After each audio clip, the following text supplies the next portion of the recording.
Hello mga koy, so kumusta kayong lahat? So anyway, marami na naman tayong updates patungkol dito sa Gilas Pilipinas.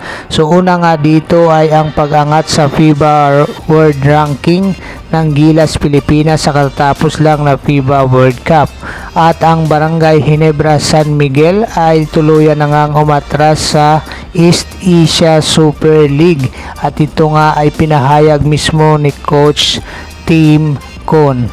At dito nga naman mga koys ay nababahala si Coach Tim Con regarding sa situation ng dalawa niyang Gilas player na si Calvin Abueva at Jason Perkins.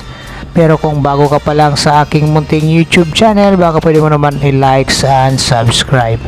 So ayon nga sa balita ng The Manila Times, Gilas Pilipinas moves up in FIBA ranking. So dito nga mga koys ay umangat sa number 38 na pwesto sa FIBA World Ranking ang Gilas Pilipinas mula sa number 40.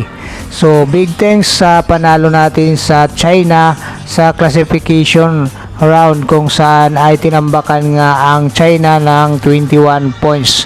At dito nga ay na-qualify din para sa Olympic qualifying tournament ang Gilas Pilipinas dito sa panalo sa China mga koys. Samantala, ang Team USA ay nakabalik sa unang pwesto bagamat natalo ito sa bronze medal match dito sa Canada. Samantala, ang Team Spain naman mga koys ay nalaglag sa number 2 na pwesto. At ang champion para sa FIBA World Cup na Germany ay umangat sa pwesto sa number 3 mula sa number 8. Samantala, ang Team Canada naman mga koys ay umangat naman mula sa number 15 patungo sa number 6 na pwesto. Samantala, ang China naman mga koys ay nalaglag sa isang pwesto mula sa number 28 patungo sa number 29 ngayon. So dito naman tayo mga koys sa balita na pinalitan na nga ng Meralco Bolts itong Ginebra San Miguel para sa East Asia Super League. So ayon nga kay Coach Tim Con ay hindi nga kakayanin ng Barangay Ginebra na makapaglaro pa para sa East Asia Super League. Gayon na ang Barangay Ginebra ay almost lahat ng player nito ay maglalaro para sa Asian Games. So dito nga mga koys ay pinahayag ito ni Coach Tim Con. Para sa pangatlong balita naman natin mga koys, so si Calvin Abueva at Jason Perkins nga mga koys ay alanganin pa na makasama sa Final 12 ng Gilas Pilipinas para sa Asian Games. Bagamat na ipisama na ito ni Coach Tim Con sa kanyang official Final 12 ng Gilas Pilipinas mga koys, ay sa ngayon nasa kamay pa ng Hanshin Sports Committee ng China kung tatanggapin ang petition ni Coach Tim Con at ng Gilas Pilipinas regarding dito sa pagkakasama ng dalawang player na si Calvin Abueva at Jason Perkins para sa Gilas Pilipinas. Dahil mga koys, itong si Jason Perkins at saka si Calvin Abueva ay hindi sila napasama doon sa 60 list na pinasa ng POC dyan sa Hanshin Sports Committee sa China para sa Asian Games.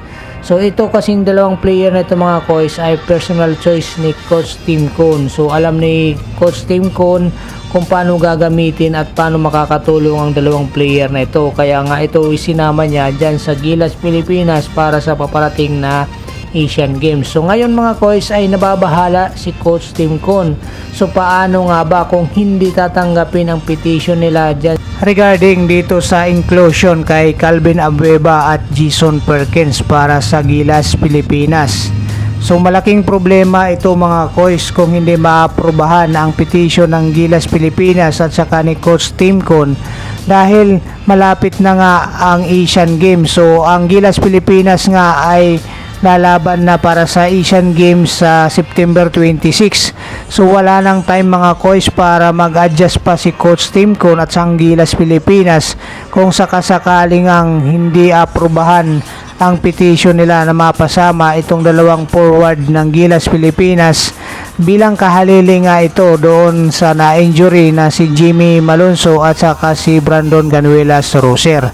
So mag-cross finger na lang tayo mga koys na itong dalawang player na ito ay maaprubahan na mapasama sa Gilas Pilipinas para sa official lineup ng Gilas Pilipinas sa Asian Games, dahil malaking problema nga talaga ito mga coach para sa Gilas Pilipinas at saka kay Coach Tim Cone kung paano pupunuan ang pagkukulang ng o kakulangan ng player, lalong lalo na dito sa forward position, dahil alam naman natin kung ano ang kayang ibigay ng isang Calvin Abueva at saka Jason Perkins sa hinihingi ni Coach Tim Cone bilang forward player nga.